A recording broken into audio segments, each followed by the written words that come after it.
ಇನ್ನು ದೇಶಾದ್ಯಂತ ವ್ಯಾಕ್ಸಿನ್ ಹಂಚಿಕೆಗೆ ಚಾಲನೆ ಸಿಕ್ಕಾಗಿದೆ. ಎಲ್ಲೆಡೆ ವ್ಯಾಕ್ಸಿನ್ ನೀಡಿಕೆ ಕಾರ್ಯ ಭರದಿಂದ ನಡೀತಾ ಇದೆ. ಕೊರೋನಾ ವಾರಿಯರ್ಸ್ ಲಸಿಕೆ ಪಡೆದುಕೊಳ್ತಾ ಇದ್ದಾರೆ. ಆದರೆ ಕರ್ನಾಟಕದಲ್ಲಿರುವಂತಹ ವಾರಿಯರ್ಸ್ಗಳೇ ಲಸಿಕೆ ಪಡೆಯುವುದಕ್ಕೆ ಹಿಂದೇಟು ಹಾಕ್ತಿದ್ದಾರೆ.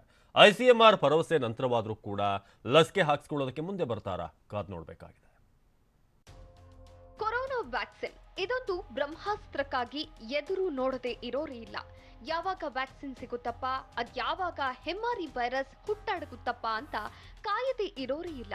ಈಗ ವ್ಯಾಕ್ಸಿನ್ ಬಂದಿದೆ. ವ್ಯಾಕ್ಸಿನ್ ಹಂಚಿಕೆ ಅತಿ ದೊಡ್ಡ ಅಭಿಯಾನವು ಆರಂಭವಾಗಿದೆ. ಕೊರೋನಾ ಹೊತ್ತಲ್ಲಿ ಸೇವೆ ಸಲ್ಲಿಸಿದ ವಾರಿಯರ್ಸ್ಗೆ ಮೊದಲ ಹಂತದಲ್ಲಿ ಲಸಿಕೆ ನೀಡಲಾಗ್ತಿದೆ. ಆದ್ರೆ ವಿಚಿತ್ರ ನೋಡಿ, ಕೊರೋನಾ ವ್ಯಾಕ್ಸಿನ್ ಬಗ್ಗೆಯೇ ವಾರಿಯರ್ಸ್ಗೆ ಭೀತಿ ಶುರುವಾಗಿದ್ಯಾ ಅನ್ನೋ ಅನುಮಾನ ಕಾಡ್ತಿದೆ. ವ್ಯಾಕ್ಸಿನ್ ಪಡೆಯೋಕೆ ವಾರಿಯರ್ಸ್ ಹಿಂದೇಟು ಹಾಕ್ತಿದ್ದಾರಾ ಅನಿಸೋಕೆ ಶುರುವಾಗಿದೆ.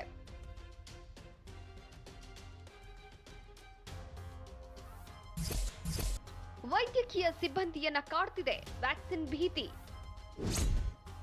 ಅಷ್ಟಕ್ಕೂ ಇಂಥದ್ದೊಂದು ಅನುಮಾನ ಹುಟ್ಟೋಕೆ ಕಾರಣ ಕೊರೋನಾ ವ್ಯಾಕ್ಸಿನ್ ಹಾಕಿಸಿಕೊಳ್ಳೋಕೆ ನೋಂದಾಯಿಸಿದ ವಾರಿಯರ್ ಸಂಖ್ಯೆ ಹಾಗೂ ವ್ಯಾಕ್ಸಿನ್ ಹಾಕಿಸಿಕೊಂಡ ವಾರಿಯರ್ ಸಂಖ್ಯೆಯಲ್ಲಿ ಕಾಣ್ತಿರೋ ವ್ಯತ್ಯಾಸ. ಹಾಗಿದ್ರೆ ಏನದು ವ್ಯತ್ಯಾಸ ಅನ್ನೋದನ್ನ ತೋರಿಸ್ತೀವಿ ನೋಡಿ.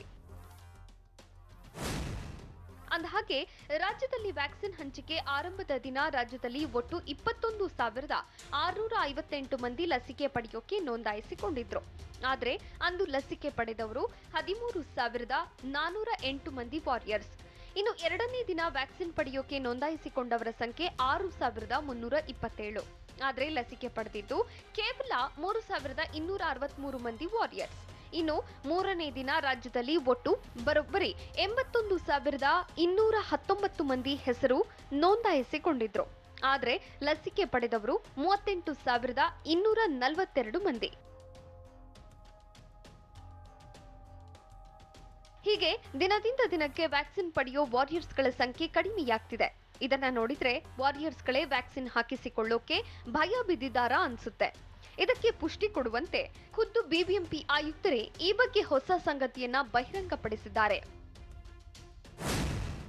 ಅಂದಹಾಗೆ ಕೊರೋನಾ ವ್ಯಾಕ್ಸಿನ್ ಪಡೆಯೋಕೆ ವಾರಿಯರ್ಸ್ಗಳೇ ಹಿಂದೇಟು ಹಾಕ್ತಿದ್ದಾರೆ. ಯಾಕಂದ್ರೆ ವ್ಯಾಕ್ಸಿನ್ ಬಗ್ಗೆ ಊಹಾಪೋಹ ಇರೋದ್ರಿಂದ ಕಾದು ನೋಡುವ ತಂತ್ರಕ್ಕೆ ಮೊರೆ ಹೋಗಿದ್ದಾರೆ. ಅಲ್ಲದೆ ವಿಜಯಪುರ ಜಿಲ್ಲೆಯಲ್ಲಿ ವ್ಯಾಕ್ಸಿನ್ ಹಾಕಿಸಿಕೊಂಡ ಕಿರಿಯ ಆರೋಗ್ಯ ಸಹಾಯಕಿ ಅಸ್ವಸ್ಥರಾಗಿದ್ರು. ಬೇರೆ ರಾಜ್ಯಗಳಲ್ಲಿ ವ್ಯಾಕ್ಸಿನ್ ಸೈಡ್ ಎಫೆಕ್ಟ್ಸ್ ಪ್ರಕರಣ ಬೆಳಕಿಗೆ ಬಂದಿದ್ವು. ಹೀಗಾಗಿ ಲಸಿಕೆಯಿಂದ ಅಡ್ಡ ಪರಿಣಾಮಗಳು ಆಗಬಹುದು ಅನ್ನೋ ಆತಂಕ ವಾರಿಯರ್ಸ್ಗೆ ಇದೆ. ಅದಕ್ಕಾಗಿ ಬೇರೆಯೊಬ್ಬರು ವ್ಯಾಕ್ಸಿನ್ ಹಾಕಿಸಿಕೊಂಡು ಬರಲಿ, ಆಮೇಲೆ ನಾವು ನೋಡೋಣ ಎನ್ನುತ್ತಿದ್ದಾರೆ. ಮೇಲಾಗಿ ವ್ಯಾಕ್ಸಿನ್ ವೆಬ್ಸೈಟ್ಗೆ ವಾರಿಯರ್ಸ್ಗಳು ಲಸಿಕೆ ಪಡೆಯೋಕೆ ಮಾಹಿತಿ ಅಪ್ಲೋಡ್ ಮಾಡಿದ್ದಾರೆ.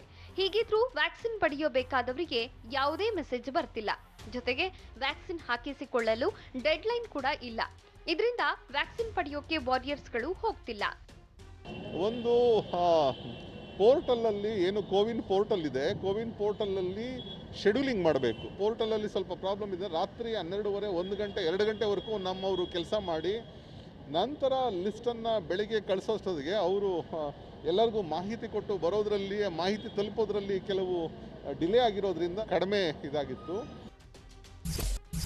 ವ್ಯಾಕ್ಸಿನ್ ಹಾಕಿಸಿಕೊಳ್ಳಿ ಅಂತ ಕೈ ಮುಗಿದ ಐಸಿಎಂಆರ್. ಹೌದು, ಕೊರೋನಾ ವಾರಿಯರ್ಸ್ಗಳೇ ವ್ಯಾಕ್ಸಿನ್ ಹಾಕಿಸಿಕೊಳ್ಳೋದಕ್ಕೆ ಹಿಂದೇಟು ಹಾಕ್ತಿರೋದು ಕಳವಳಕಾರಿ ವಿಚಾರ. ಹೀಗಾಗಿ ಸುದ್ದಿಗೋಷ್ಠಿ ನಡೆಸಿದ ಐಸಿಎಂಆರ್ ಸದಸ್ಯರು ವ್ಯಾಕ್ಸಿನ್ ಹಾಕಿಸಿಕೊಳ್ಳೋಕೆ ವೈದ್ಯಕೀಯ ಸಿಬ್ಬಂದಿಯೇ ಮುಂದೆ ಬರ್ತಿಲ್ಲ, ದಯವಿಟ್ಟು ವ್ಯಾಕ್ಸಿನ್ ಹಾಕಿಸಿಕೊಳ್ಳಿ ಅಂತ ಕೈ ಮುಗಿದು ಕೇಳ್ತಿದ್ದಾರೆ. बहुत अच्छे वैक्सीन बनाए, दो वैक्सीन बनाए और व्यवस्था ने डोर स्टेप पे पहुंचा दिया.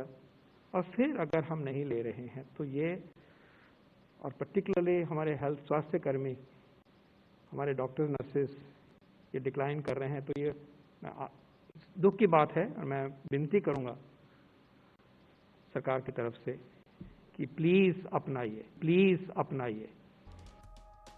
ವ್ಯಾಕ್ಸಿನ್ ನೀಡ್ತಾ ಇರೋ ವಾರಿಯರ್ಸ್ಗಳೇ ಮೊದಲು ವ್ಯಾಕ್ಸಿನ್ ಪಡಿಬೇಕು. ಆ ಮೂಲಕ ಜನರಿಗಾಗಿ ಸೇವೆ ಸಲ್ಲಿಸಿದವರಿಗೆ ಮೊದಲು ರಕ್ಷಣೆ ನೀಡಬೇಕು ಅನ್ನೋದು ಕೇಂದ್ರ ಸರ್ಕಾರದ ಪ್ಲಾನ್ ಆಗಿತ್ತು. ಆದ್ರೆ ಈಗ ವ್ಯಾಕ್ಸಿನ್ ಹಾಕಿಸಿಕೊಳ್ಳಲು ವಾರಿಯರ್ಸ್ ಹಿಂದೇಟು ಹಾಕ್ತಿದ್ದಾರೆ.